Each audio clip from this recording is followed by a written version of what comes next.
dapat sinagot yung daddy mo ng ganun. Bakit, Michael? Tama naman ako, di ba? Kahit na, tatay mo pa rin siya. Totoo naman yung sinabi niya eh. Hindi ko na hinanap pa si Elisa. Sabihin mo nga sa akin, paano mo hahanapin ang asawa mo may kinakasama ng iba?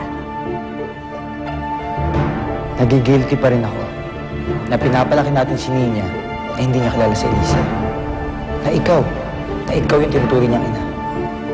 Pero para mas simple, para mas madali para sa bata, pumayag na rin ako para sa ikabubuti ni Nina.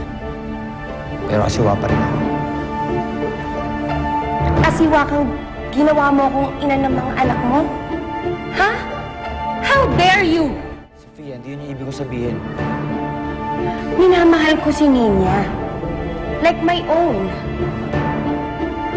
Michael, tinuring ko siya para kung sarili kong anak, sarili kong dugo. Tapos ngayon sasabihin mo sa akin na nagsisisi ka? Na ako ang pinakilala mong ina? This is what I get for doing all those. Sofia! Sofia!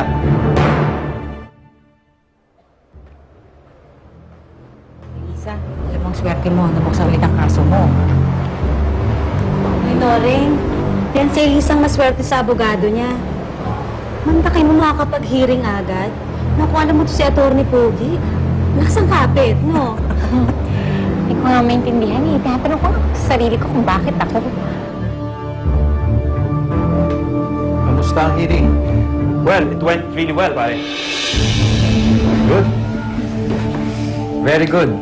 Thank you very much. Hindi talaga ako nagkamali sa pagpili sa'yo para tumulong kay Elisa. Anong bakit ikaw? Biruin nyo, sa dinami-dami ng mga preso dito, bakit ako pa yung napili ng tulungan? Bakit sa akin pa siya lumapit para, diba, bigyan ako ng tulong? Tsaka,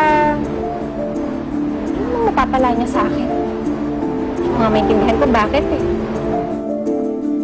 Well, don't mention it, bro, but does this make you feel better? Kahit pa paano, nabawasan yung guilt ko. Pero aminin ko sa'yo, pare. Hindi ko pa rin pinapatawad ang sarili ko sa ginawa kong panloloko noon kay Elisa. Dahil lang sa sobrang pagmamahal ko sa kapatid niya, kay Sofia.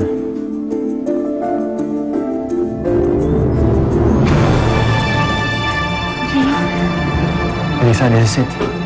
Mag-aatol lang korte sa kaso mo.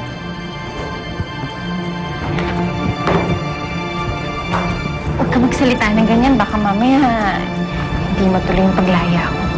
Kasi hindi na ako magsasalita. All rise.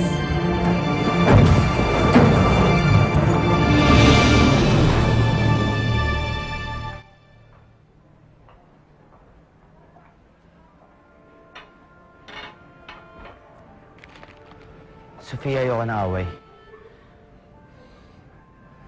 Ako din naman eh. Hindi kita nilapitan para awayin.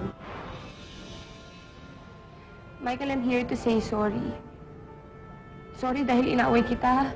Sorry dahil nasigaw ako si Daddy. Michael, sana intindihin niyo na lang ako. Gusto ko lang naman ang matahimik na buhay eh. Gusto ko lang naman na maging masaya tayo ni Nania at ni Michelle. Sofia, masaya tayo. Okay? Talaga, Michael? Totoo yan sinasabi mo? Masaya ka na sa akin? Oo. Michael, mahal na mahal kita.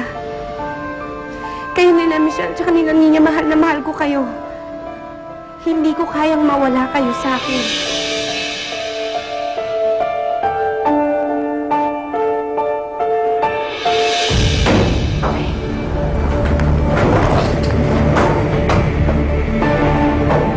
After careful consideration of the new matters raised by the defense and the oral testimonies of witnesses, in the absence of any other evidence showing the accused's guilt, this court no longer sustained the latter's conviction. The prosecution, having failed to dispense its burden of proving the accused's guilt beyond reasonable doubt, An acquittal is thus called for. Ano daw? Acquitted ka na daw. Wherefore, the decision of this court dated June 18, 2002 is reversed and set aside. Accused Elisa Olivares is hereby acquitted of the crime of murder. So ordered. Hindi yan totoo dyan. Baguhin mo ang mga hatol at bawiin mo ang mga sinabi nyo. Please be quiet. I'm being arrested for contempt.